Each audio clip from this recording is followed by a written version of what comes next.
Hello and welcome back to Foundry.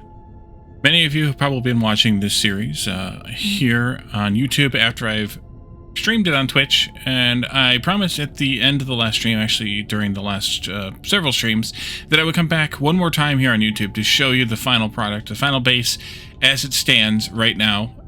So here we are.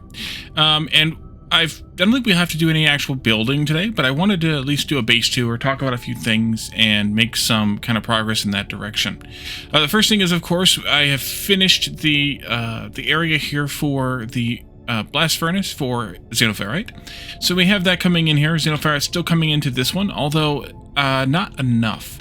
So I'm actually going to probably need to keep this going non-stop, which it doesn't need to go non-stop because we're only using about probably not even half, definitely less than half of the xenoferrite that it can produce. But it unloads, and this runs out much too fast for the ship to make the trip back, load up, and come back again.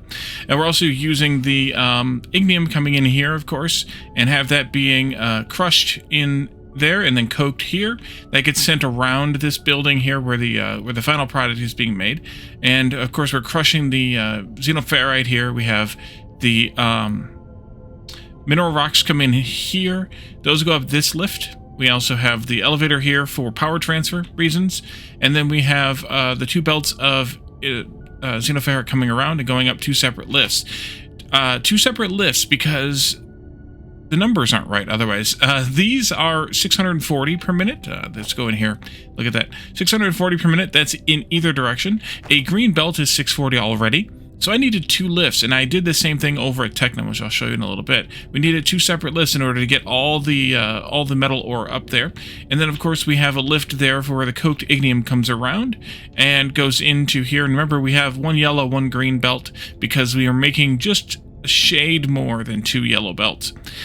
So we have that, and that comes up here. Actually, we're not making a shade more, we're making exactly two yellow belts, but it's imbalanced there, unless I had put a balancer in, which I probably could have done. We have that coming up here, though. The elevator is just, again, to provide power to this level.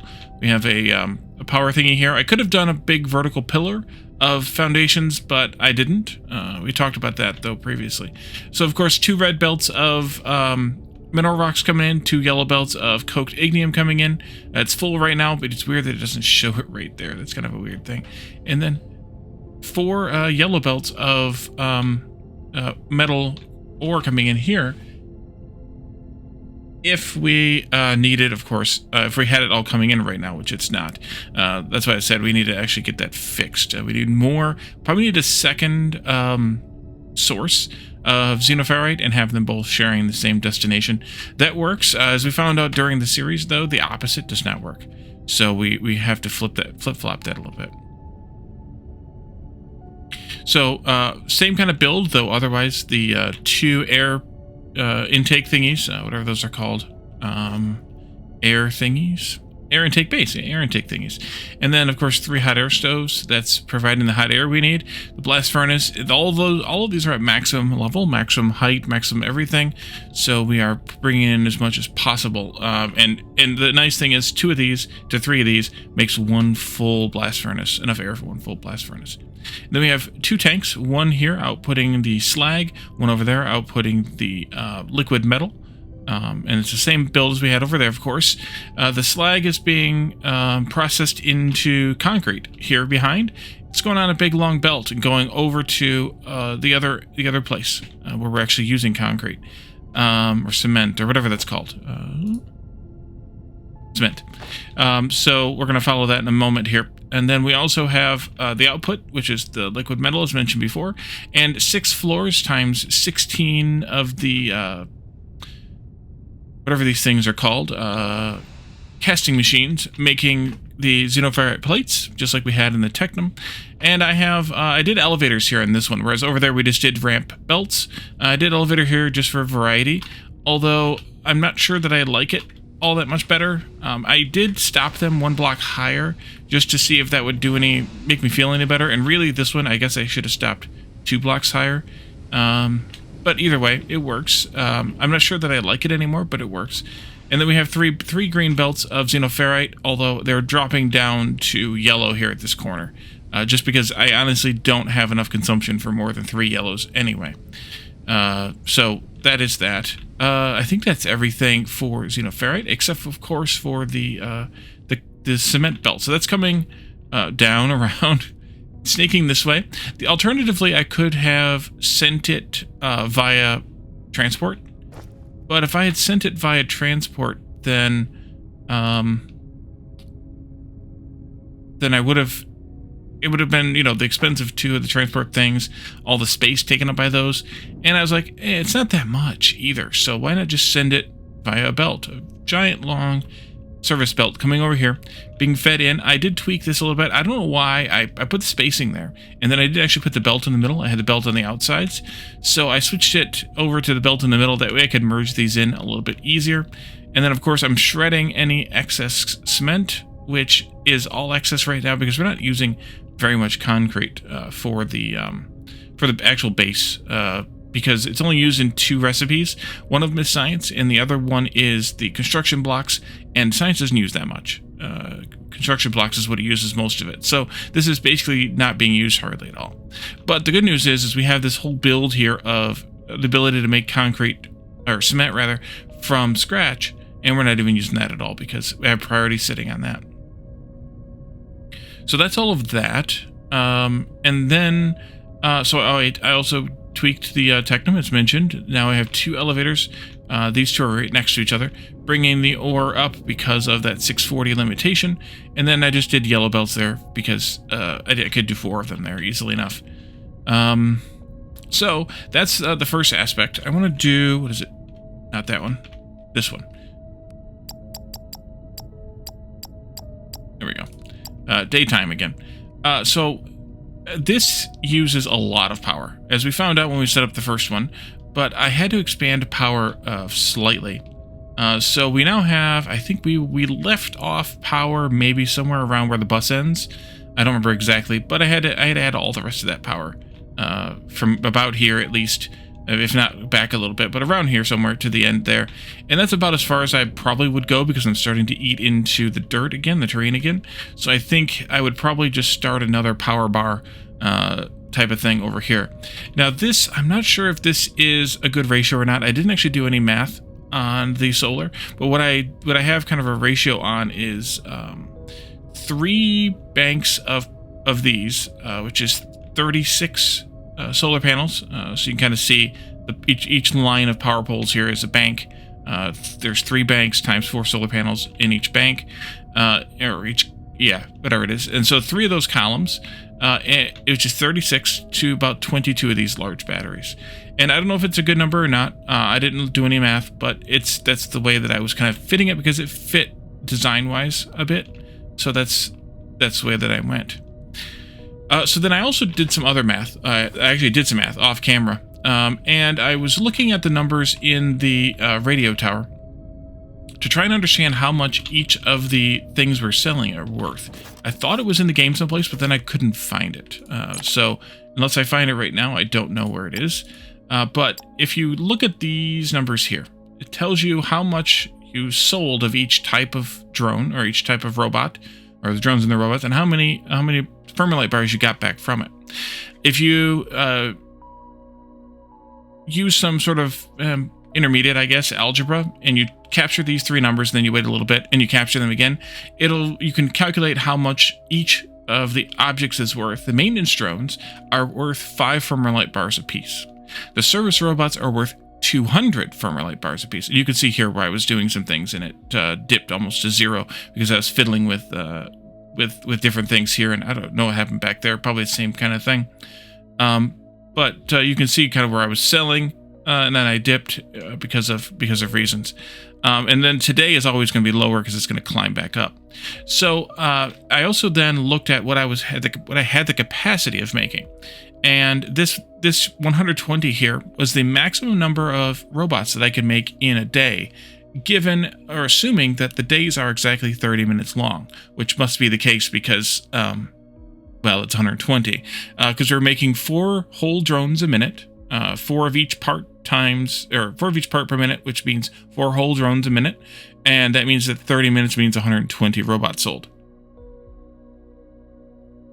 So the only way to increase our total sales is to increase our total production of robots. So I was looking at that, and the math kind of works out to be, if you can sell 200 per day, if you can sell 4 per minute, then that results in 800 Firmolite bars per minute, plus the maintenance drones, which we were making 12 per minute of the maintenance drones, times 5 is 60.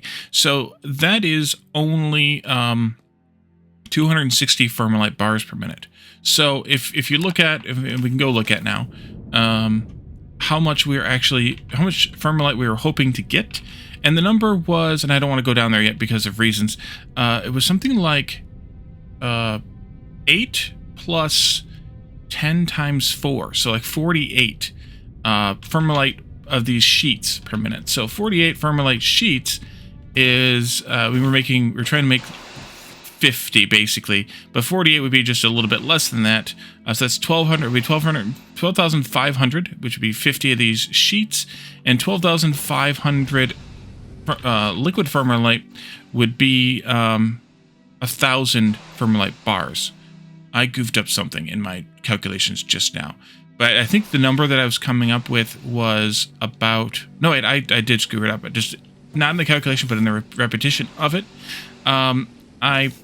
We were selling 4 drones times 200, which is 800, plus we were selling 20 drones, I think, or something like that, times 5. So we're selling about 900, and we needed about 1,000. So I was actually shortchanging myself on the production results here, and therefore I wasn't making enough sheets. Therefore I wasn't always producing enough of the service robot. The service robots, because they need Firmolite sheets to be made, and also I wasn't producing enough science, which I'm still not producing because science is after those. So I started increasing some numbers, and some production. After I got the iron, the xenoferrite working, then I also expanded steel a little bit, so now I'm producing a full yellow belt of steel also. I had the ability to do it with what we had done on the stream, but I didn't have it set up that way. So I added a second floor here, and remember, we can make vertical factories. I just haven't been. Part of the reason I haven't been is because of this. There's no easy way to raise multiple products, various levels, especially a short-ish level like that, with the elevators. They're just so big, and for the quantities and everything that you need, it's just kind of unwieldy to use the elevators. But then also the ramps are ugly. So I'm kind of stuck as to which one I even would like to do, because I don't like either one. I'm hoping that through the early access period, they give us something different. Maybe a smaller elevator that can only lift so high, that can be used on the surface only, or something along that line, and leave the big freight elevators for either taller things like the blast furnace, or deep, like underground stuff. That would be nice. But we had 3 of these columns, this one here and the 2 on the bottom over there. And so they were making, let's see, service robots, or maintenance bots, maintenance drones, whatever those are called here. They were making 4 per minute, so we were making 12. First thing I did was expand this to 20, by adding 2 more columns on top here. And that brought us up to the value of this being 100 Firmolite bars. So we went from 860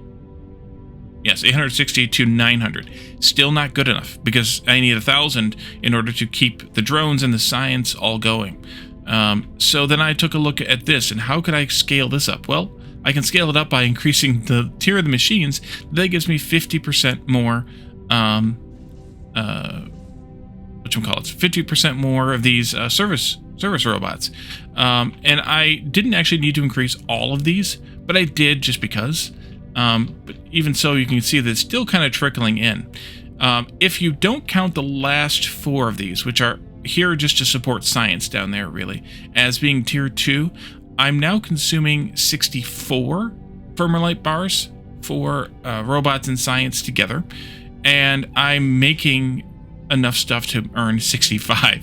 So hopefully, over time, this would trickle in enough to be worth it. Right now, it's just barely enough, and trickle enough to back up, I mean. But right now, it's just barely worth it. And so, really, I should increase my sales a little bit more. But it's a lot of work to increase the sales here. So I would want to make sure that I really focused on how I wanted to do it.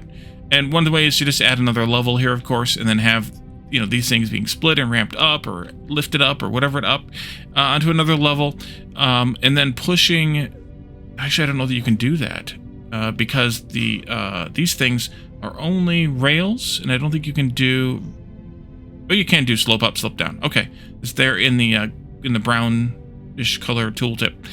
You can do slope up, slope down, but so we could push this out, slope down from the upper one to the lower one. Combine them together, because I'm assuming you can do splitters and mergers right there.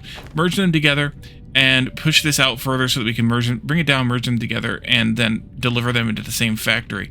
I might also need more of the transport ships here, these things. Yeah, transport ship ports, because these are always busy. And mostly they're busy going back and forth with robots and firmer light bars. And as you can see there, and the drones as well, of course. So yeah, I would like to do more of that, but I can't at this point because it's just a lot of work. Why is this one yellow? Is that because it's liquid? Is it like... Otherwise, I don't know where it got the color yellow from. I just noticed that one's yellow and the rest of them are bluish. So it's interesting. It's only a liquid. No, we have more liquids. We have 3 liquids. Let's fly over here and take a look at that. I didn't notice that was not the same color as the others before. Yeah, that one's yellow too. So the liquid ones are yellow with blue, and the solid ones are blue with yellow. So you can tell the difference. So that's some of the offline work that I've done since the end of the last stream. And I think the factory's pretty stable. The firmware light's still a little suspicious, but otherwise the factory's pretty stable. As you can see, the Science 5s are kind of still just trickling in. And that's what's taking so long to research. Many Efficiency 4, by the way, is just that's trickling in. So there's definitely some upgrades, some optimizations that still need to be done. But I figured this was a safe point to bring you in and talk to you about it, and kind of end the series. Oh, one other thing. The mineral rocks for this, I thought about setting up a totally new mine, and then I thought about it, and these only need like 256 mineral rocks per minute, I think it is. Yeah, 256 mineral rocks per minute. And, the ignium's a bit more, plus we're using ignium for steel as well. And then the xenoferrite obviously is a huge number. So all I did for the mineral rocks is, if we fly out there... oh, I got one more thing to show you too. I forgot about. If we fly out to the mineral rock mine that we set up for the Technum, all I did was just add another landing thing here.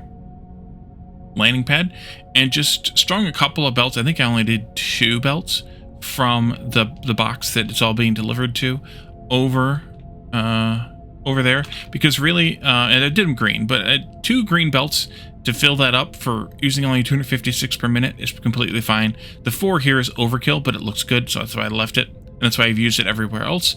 But I just did 2 to the other one because, and this is one going to xenoferrite, by the way, but because really, it's not going to take that long to load it up compared to how much it's using, how much is in its buffer box and everything. So that's it's fine. It worked out fine. And so the other thing that I noticed while I was working on this, all of a sudden I noticed that I wasn't getting any oil-based products anymore. Specifically, oh, that's what it was. That's what that huge dip was 20 days or so ago for the sales. I wasn't making any more pistons, because they're made from oil products partially, and I didn't have any oil because the oil that was out there past the Technum dried up. So I found the next nearest one, which is this one that's in here, and I did a little bit different excavation here instead. I brought it across a little tunnel and then down a shaft down into the mine down there. Once you get down there, it's pretty much the same as we've done before, more or less. I just blasted out on the top of the thing, of course, and built the pump jacks there. And I put extra pumps in just because it seemed to help. But I have a pump here to push up. Again, I don't know if it does help, but it seemed to help. And I have 7 pump jacks because I had room for a 7th, so I made a 7th. what's weird is the Olamite node doesn't ever disappear. It doesn't ever shrink. It doesn't vanish. It doesn't do anything. It just goes empty. So it's kind of a weird... Olamite's kind of a weird thing, and I drilled down a bit too far with the elevator and had to back it up a little bit. So Olamite's kind of a weird thing. And then I just piped it up the side of the elevator there, and everything worked out fine. But it's funny when you go to the old Olamite mine or whatever. I mean, the one underwater is the same way, but if you go to it, you see... we gotta go this way. Right. Excuse me. You see that the whole chunk is still there. Like, you can still see the Olamite chunk. It's just empty. Like, there's no contents. So it's kind of a weird thing.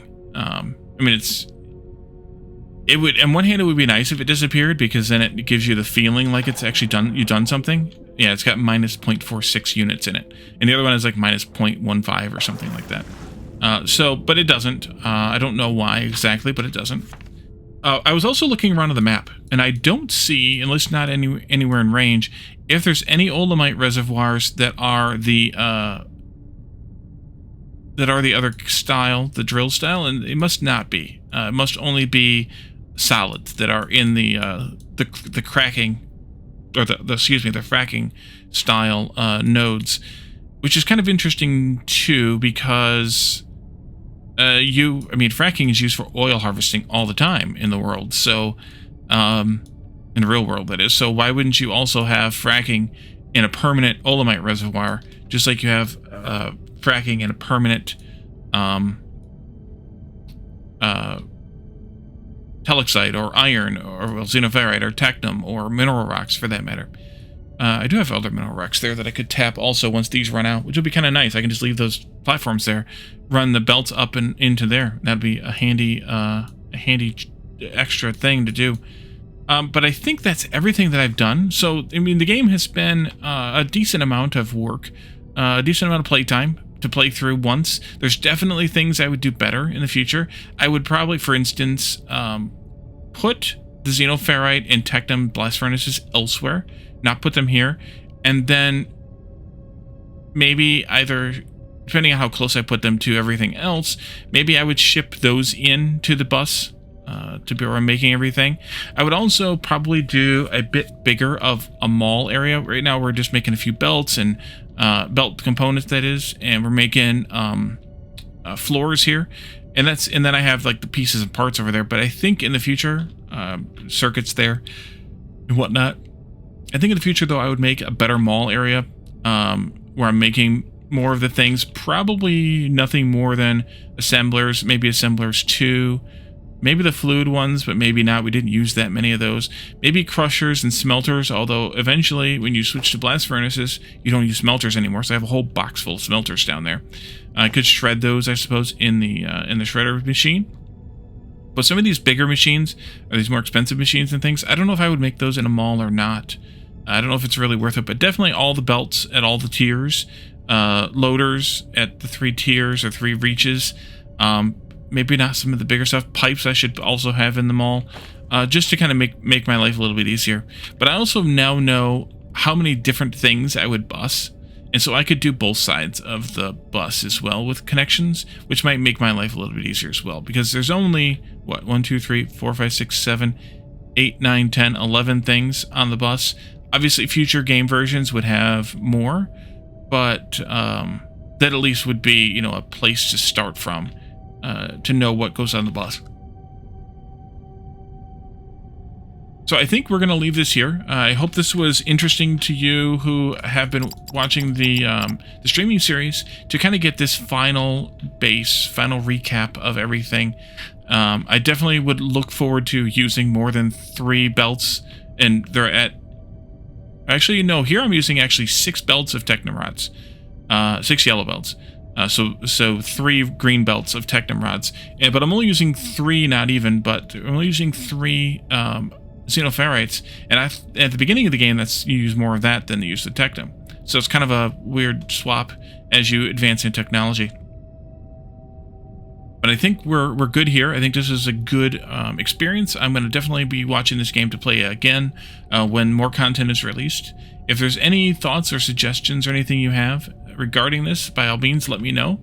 in the comments or in the chat, because I think we're going to premiere this, and or in Discord. Come to Discord, join us in our Chill Gaming Friends Discord server, and let me know any thoughts you have on Foundry there. So thank you all for watching, and I will see you all next time. Bye for now.